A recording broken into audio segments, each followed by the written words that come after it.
The first time Callum Hartley saw her, she was kneeling in the dirt with the sun on her back and her hands deep in his rosemary bushes. At first glance, she looked too delicate for the work: petite frame, hair tied up in a haphazard bun, loose jeans dusted in soil. But the way her fingers moved through the plants told another story. They were confident, intentional. Callum had returned home early that Thursday. A quarterly board meeting had run itself into circles, and after 3 hours of projections and a particularly uninspired catering spread, he'd excused himself without looking back. The estate was quiet when he pulled in. His 6-year-old son, Jamie, was still at school. The housekeeper had Thursdays off. And then, walking around the side of the house with his blazer slung over one shoulder, he found her. She didn't look up when he cleared his throat, just kept pruning. "You're new," he said. It came out clipped, unintentionally formal. The CEO in him never took full days off. She sat back on her heels, brushed a smudge from her cheek with the back of her wrist, and looked up. Her eyes were green, not the flashy kind, but quiet and rich like pine needles after rain. "I started last week," she said. "Your usual guy got a job out of state. I'm filling in for the rest of the season." Callum frowned. No one mentioned that. She shrugged, standing and dusting off her palms. "You must have missed the email." There was no edge in her tone, no deference either, just simple fact. He didn't know what to do with that. "I'll have someone check," he said, more to himself than to her. "You do that," she replied, already turning back to her work. The rosemary needed thinning. He watched her for another beat, then, unsure what he was even trying to prove, walked back toward the house. That night he asked Jamie if he'd seen the new gardener. "The flower lady," Jamie said around a mouthful of mac and cheese. "Yeah, she let me dig for worms." Callum nearly choked on his mineral water. "She what?" Jamie grinned, gap-toothed and unapologetic. "She said worms help the dirt breathe, and we're making a butterfly garden near the old swing. She says it'll take a while." Callum glanced out the window. He hadn't noticed any new planting. Then again, he hadn't exactly been paying attention. "Her name's Rowan," Jamie added, chasing a noodle across his plate. Callum froze with his fork halfway to his mouth.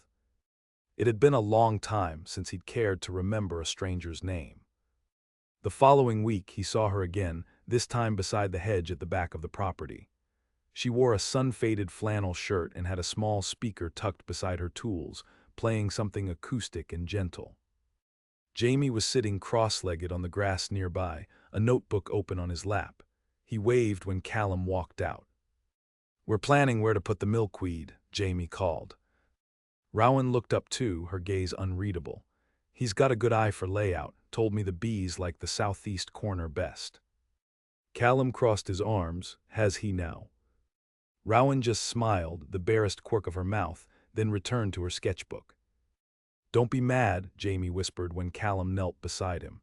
"She says we're not doing anything permanent, it's just growing stuff." Callum exhaled through his nose. "You should be inside doing homework."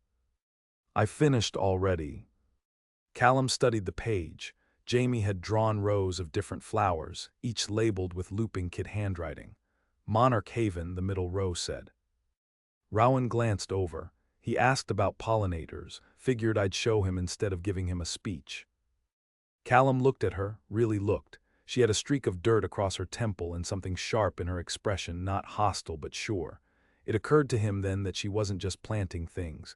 She was changing the feel of the yard, the feel of the house. Jamie had smiled more this week than he had in months. "Keep the tools put away when you're done," Callum said. He wasn't sure who he was talking to. Rowan simply nodded.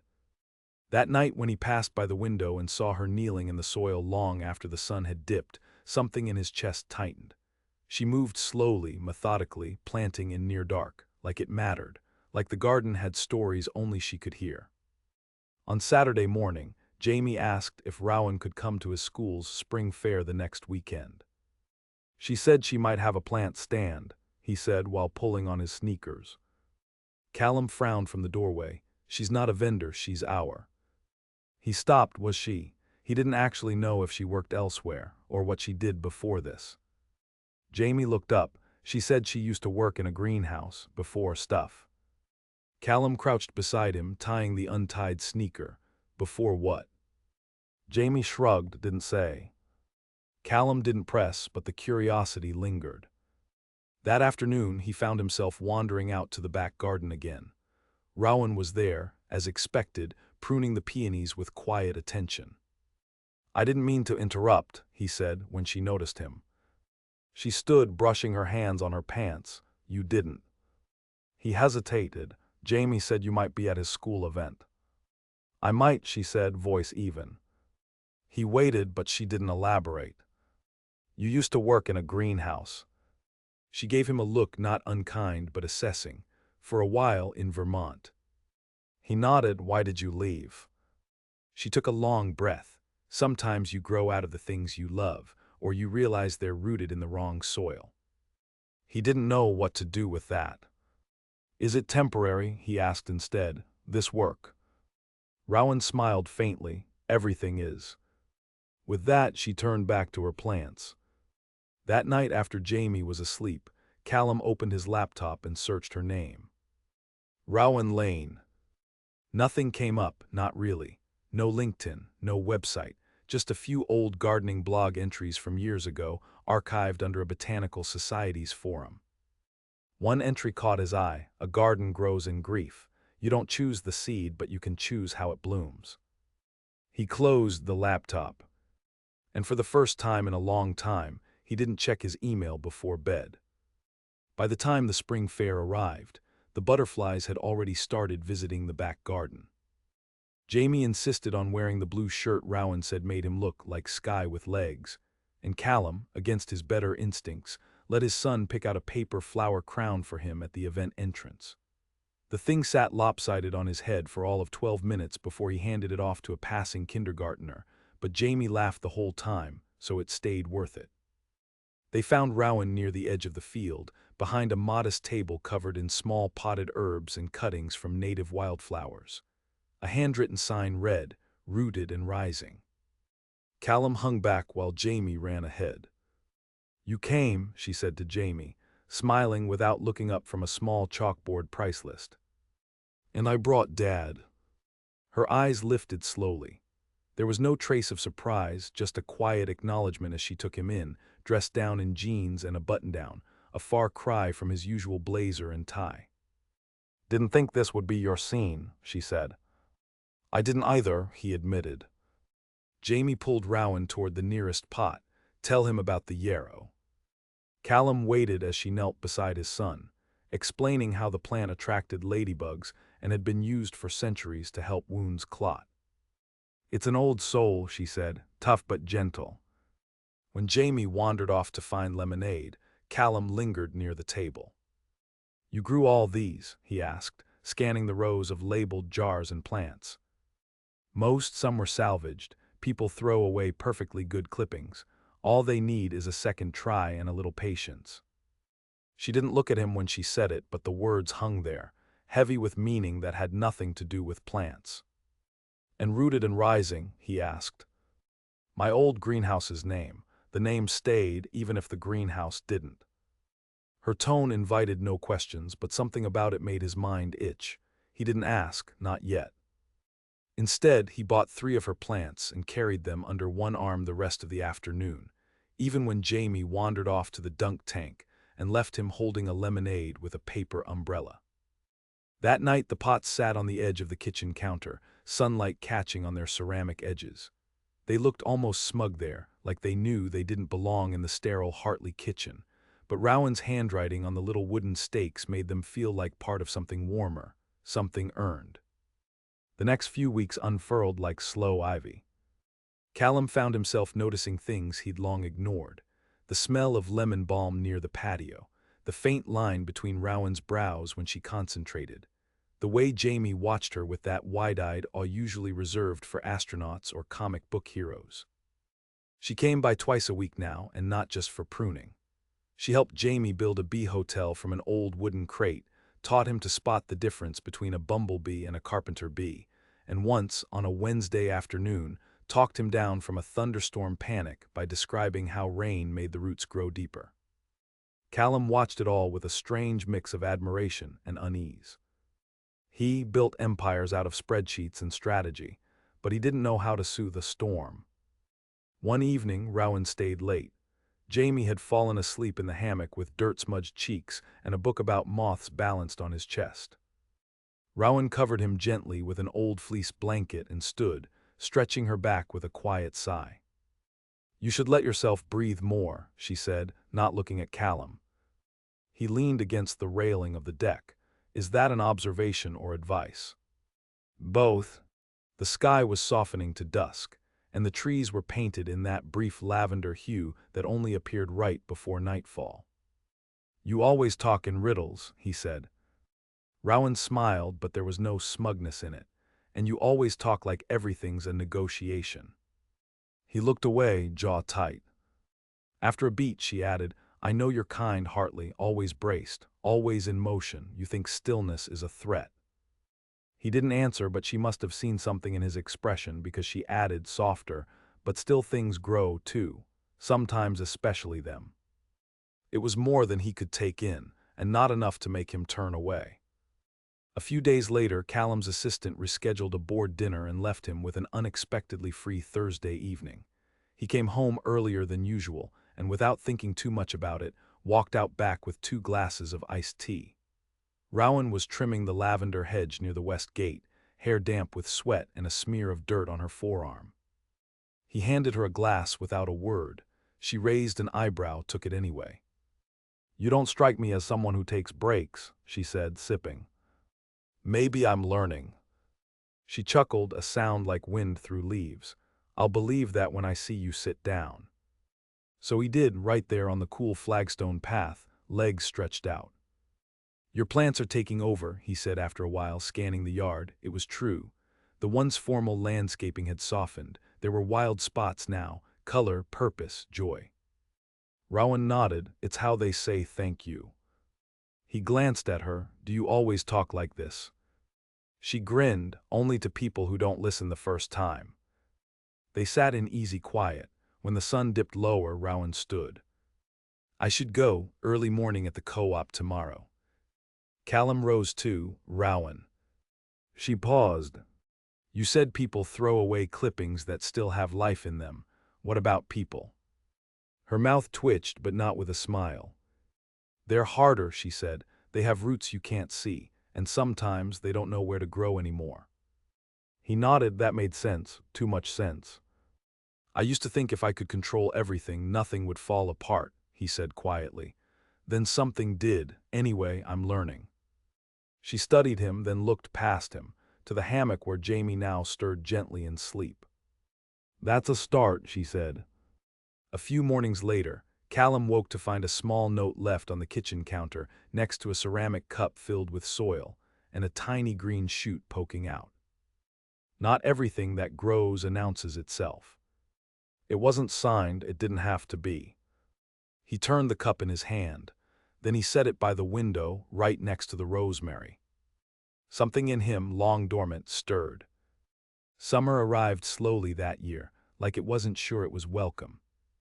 The mornings grew brighter, the air sweeter, and the old swing in the back garden finally creaked again, not from wind, but from Jamie, whose laughter echoed through the yard like something long lost coming home. Callum started working from his home office more often, not because he needed to. The downtown tower was still there, his name still on the glass, his presence requested in a dozen meetings a week, but the view from his home study included the wildflower bed by the fence, the one Rowan and Jamie had planted together, and some days it was easier to breathe looking out at that than into another quarterly performance graph. Rowan didn't ask questions when she saw him around more. She just nodded when they crossed paths. Sometimes she offered a small wave from where she knelt near the zinnias, and sometimes she didn't even need to look up. But something was shifting. It started the morning Jamie fell from the low branch of the crabapple tree. He didn't break anything, just scraped his elbow and scared himself enough to sob loud enough to wake half the neighborhood. Callum had come running from the kitchen, phone already in hand, emergency line halfway dialed. But Rowan was already there. She had knelt beside Jamie calmly, hands sure and voice steady. "You're all right," she murmured, inspecting the scrape. "Hurts, doesn't it?" Jamie nodded, lip trembling. Want me to show you how plants help people? He blinked at her through tears. She pulled a leaf from the thick patch of plant and growing near the fence and gently crushed it between her fingers until a faint green juice seeped out. She dabbed it lightly against his skin. Natural antiseptic, she explained, glancing up at Callum. We'll still clean it inside, of course. Callum had frozen there, watching her cradle his son's hand with such quiet certainty. Something in his chest, something he'd armored for years, pulled at the seams. Later that night, after Jamie had fallen asleep with a bandaged elbow and a new forest first aid book beside him, Callum walked out to find Rowan by the compost bin. I didn't say thank you, he said. You don't have to, she replied, brushing soil from her fingers. I do, he said quietly. I didn't know what to do. Rowan turned then, not sharply, just enough to really see him. You don't have to know, she said. You just have to be there. He nodded, throat tight. She took a step closer. Jamie doesn't need a perfect father, he needs a present one. Her words landed like seeds, quiet now, but they would grow. Later that week, Callum invited her to dinner. He didn't call it that. He asked if she'd stay and eat since Jamie wanted to make his famous basil pasta, and Rowan likes basil more than anyone on earth. She considered him for a long moment, then said, all right. Callum grilled chicken. Jamie mashed garlic into the cutting board like a tiny hurricane, and Rowan laughed once, a sound that made Callum pause mid-slice and forget what he'd been doing. They ate outside on the back porch. Cicadas murmured in the trees. The garden swayed in a breeze that carried rosemary and mint. At one point, Rowan leaned back in her chair and looked around. This place is starting to feel lived in. Callum followed her gaze, the unkempt wildness of the yard, the solar lanterns Jamie had insisted on, the climbing vine creeping along the railing. It was just space before, Rowan added. Now it has memory. Callum turned toward her, and what does it remember? Rowan sipped her wine and didn't answer right away. Falling down, she said eventually, and getting back up. One night during a particularly loud summer storm, Jamie snuck into Callum's room with a blanket and a flashlight. I want to read, he whispered. Callum sat up groggy. Now. Rowan says storms are stories waiting to be heard. Callum blinked. She does she? Jamie nodded, already flipping open a picture book of garden creatures. Callum didn't read much fiction, hadn't in years, but that night he let Jamie curl beside him and trace each sentence with a tiny finger. Somewhere between the bumblebee queen and the rain-soaked hedgehog, Jamie fell asleep. Callum didn't. Instead, he stared at the ceiling, thinking of a woman who saw stories in storms and medicine in weeds. He didn't know what she was running from, but he knew what she was giving. Hope, patience, a kind of gentle honesty the world didn't teach anymore. And it terrified him. Mid-July brought heat and uncertainty. Rowan started arriving later, leaving earlier. Some days she didn't come at all. Jamie noticed first. She said she had errands, he muttered one morning, poking at his cereal, but she always makes time for the garden. Callum watched his son's shoulders slump. It twisted something inside him. That afternoon, when Rowan finally showed, Callum found her trimming the thyme with a focused urgency. You've been scarce, he said. She didn't look up. It's a busy season. He stepped closer. What's going on? Rowan paused, blade in hand. I wasn't planning to stay long, she said. This job, this town, it was temporary. For who, he asked, for you or for us? Her expression shifted, vulnerable and unreadable all at once. Both, she whispered. Callum's jaw clenched. You didn't think we'd notice. I didn't think I'd get attached. Silence stretched between them. It wasn't anger he felt, it was ache. I don't need perfect, he said. Neither does Jamie. But don't come into our life like a summer storm and leave us pretending it was just weather. She closed her eyes. I came here because I didn't know how to stay anywhere anymore, she said. I lost everything once. My partner, our home, the greenhouse, it was all tied together. And when it ended, Her voice faltered. I thought I'd grow something alone for a while, quietly, safely. Callum stepped closer. And did you? She opened her eyes. I tried, but I didn't expect to grow roots again, not like this. His hand twitched, like it wanted to reach for hers, but didn't yet. Then don't pull them up, he said. That night she didn't stay. But she left a trowel on the back porch, dirt still clinging to its edge. Callum picked it up and placed it on the kitchen windowsill beside the sprout cup. Then he sat down, alone in the quiet, and waited. The trowel stayed on the windowsill for 3 days. On the 4th, Jamie asked if they should move it. No, Callum said quietly, leave it. He hadn't heard from Rowan, not a message, not a note, not even a missed shadow in the garden. The rosemary went untrimmed. The lavender browned at the edges. Jamie kept asking questions he didn't have answers to. On the 5th day, Callum went looking. He didn't start with a plan, just drove with the windows down and the kind of tight impatience that made other drivers keep their distance. He checked the co-op where Rowan said she sometimes sold cuttings, but they hadn't seen her since the last delivery. He tried the old farmer's market behind the train station, the one that opened early on Saturdays and closed by noon. A vendor there remembered her. She bought seedlings, didn't sell anything, said something about moving on. Callum stared at the wooden stall like it might produce different news if he stood there long enough. She didn't leave a forwarding address, he asked, already knowing the answer. The vendor shrugged, just said she was grateful. The days stretched. Jamie's butterfly garden wilted under the heat. The bee hotel remained empty. She's gone, Jamie said one night at dinner. His voice was flat, trying to sound older than 6, like if he didn't say it like a kid, it wouldn't hurt like one. Callum looked at him across the table. I don't think she meant to hurt us. Then why did she go? Callum didn't have the words, only a heaviness in his chest that grew roots in silence. Late that night, after Jamie was asleep, Callum sat on the back steps and stared out at the garden. The air was still warm, thick with humidity, the kind of night Rowan once said made the soil hum. He leaned forward, elbows on his knees. She planted something in me, he whispered aloud, like if he gave it shape it would stop growing wild. And now I don't know what to do with it. It wasn't love, not in the fast, reckless way. It was something deeper, a recognition, a breath he hadn't known he was holding for years. The porch light buzzed above him. Somewhere near the back fence, a moth fluttered in the dark. And then, without thinking, Callum stood and walked barefoot to the rosemary. He knelt and pressed his hand to the earth. It was dry. The hose stood coiled nearby, waiting. He watered everything that night, every bed, every pot, every forgotten corner. Because it felt like something Rowan would have done. Weeks passed. Callum didn't mention her anymore, but he started waking up earlier. He stopped checking email before breakfast.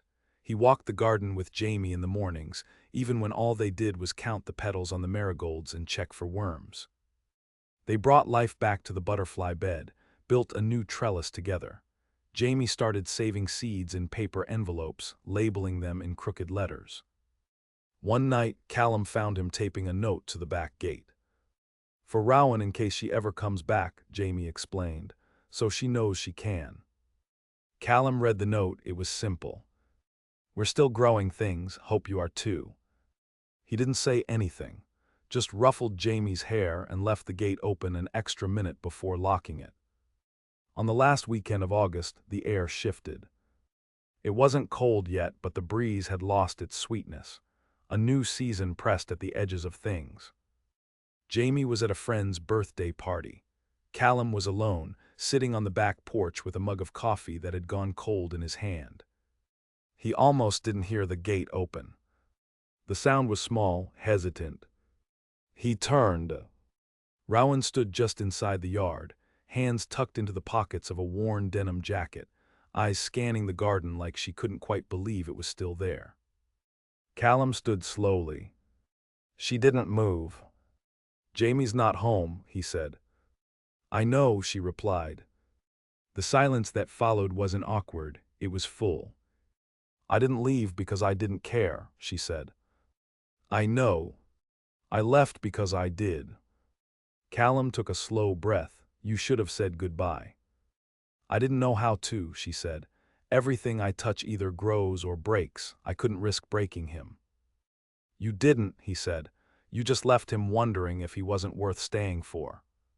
She flinched, not visibly, but enough that he felt it. I'm sorry, she said.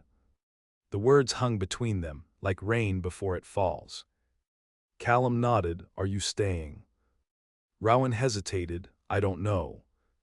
He stepped closer. I'm not asking for forever, just water the rosemary, show him how the time regrows, start with that. She smiled then, a small, shaky smile that trembled at the corners.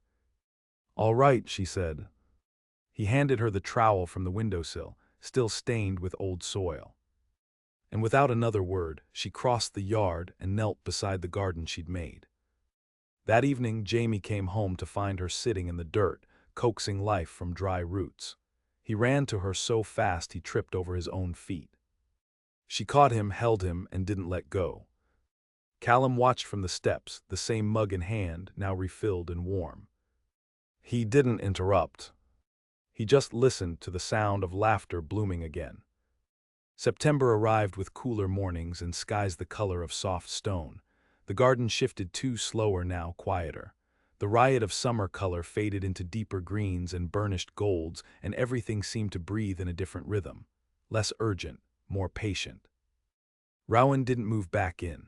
She still lived out of town, a small rental above an old workshop near the edge of the woods. But she came back to the Hartley house most mornings now, sometimes with a tray of seedlings balanced on one hip, sometimes with cinnamon rolls Jamie swore were magic. They didn't talk much about the weeks she'd been gone. Jamie didn't ask, and Rowan didn't explain. It was like she'd stepped back into a life she hadn't dared to hope was still open. And Callum let her. He didn't need an apology she'd already given. What he needed was what she was offering now, presents, not promises. And she gave that in spades. In every trowel scrape against soil, every murmured explanation about compost layers, every moment she turned to Jamie first before answering anything. She once said people were harder to replant than flowers. But Callum could see it happening anyway. The greenhouse came up by accident. Jamie was building a bird feeder out of scrap wood. Callum helped him stabilize the base. Rowan leaned against the table, arms folded, watching the two of them fumble through the project with a mix of amusement and light horror. You know, she said, if you're going to keep letting things grow, you might need a better system. Callum looked up. We have a system. Rowan raised an eyebrow. Chaos isn't a system, it's a temporary miracle. Jamie perked up. What kind of system? A greenhouse, she said casually. Doesn't have to be big, just something to hold the warmth through winter, something rooted. The word caught between them, rooted. Later that night, after Jamie was asleep and Rowan was washing her hands at the kitchen sink, Callum leaned against the counter. Would you build it here? He asked. Rowan glanced at him, water still running. The greenhouse. She dried her hands slowly. Do you want me to? He met her gaze. I think we do better when you're here. Rowan didn't answer right away. She looked out the window instead into the half-dark garden, where the porch light spilled over the rosemary she'd once said needed thinning. I don't want to be someone you rely on until I leave again. You don't have to leave, he said. She turned back to him. I might one day. Callum stepped forward, closing the space between them, not touching, not pressing, just near enough to share the quiet. And I might not be CEO forever, he said. Things change. She studied him, her expression unreadable. You'd give up the company. No, he said, but I'm learning how to give other things space too. Rowan exhaled a slow, long breath. Then yes, I'll build the greenhouse. It started with sketches. Jamie sat between them at the patio table, offering unfiltered 6-year-old advice like, make sure the butterflies have a door and can we grow bananas? Rowan drew, and Callum helped price materials. They argued about insulation, about solar panels, about whether it should be curved or peaked. It took shape over weeks, not just the frame but something else, a rhythm, a way of moving around each other that didn't involve silence or retreat. They weren't quite a family, but they weren't not either. One evening, as Rowan measured shelving along the back wall, she glanced over at Callum holding a bag of seed trays. "You're getting good at this," she said. He smirked at gardening. "At staying," she said, quieter. He set the bag down. "You make it easier." They planted late fall vegetables first: spinach, radishes, lettuce. Jamie insisted on a tomato vine, even though Rowan warned it might not take. "It's a late bloomer," he said, echoing something he'd heard her say weeks earlier. Callum didn't miss the way her eyes softened when he said it. One night when the first frost hit, Rowan stayed for dinner without needing to be asked. Jamie convinced her to read him a chapter from his favorite garden book, and by the time Callum returned from the kitchen with tea, she was asleep in the chair, Jamie curled against her side. He stood there for a long time, mug in hand, watching them breathe in sync. Later, after he carried Jamie to bed and she stirred awake, she sat with him at the table in the dark, wrapped in one of the thick wool blankets she always complained about. "I was wrong," she said. "About what?" "About temporary things." Callum didn't speak, just waited. "I thought if I left first it wouldn't hurt as much, but it did, and coming back it scared me." He reached across the table, his fingers finding hers. "I'm scared too," he said, "but I think that's how we know it matters." She held his hand, not tight, just enough. And that night she didn't leave after tea. The greenhouse wasn't perfect. There were drafts that snuck through seams, and once a squirrel got trapped inside and panicked so hard it knocked over half the planters. But it held warmth, it held green, it held them. By midwinter, the tomato vine bloomed. Rowan stared at it one morning, her breath clouding in the cold air, and said, "I've never seen one grow this late." Jamie grinned. It just needed the right garden. Callum stood beside them, his hand brushing Rowan, as they watched the red fruit swell against the frost-laced glass. They weren't rushing anything. They didn't need to. Things were growing. Slowly, steadily, together. And for the first time in years, Callum didn't feel like he had to build the future by himself. He just had to keep showing up.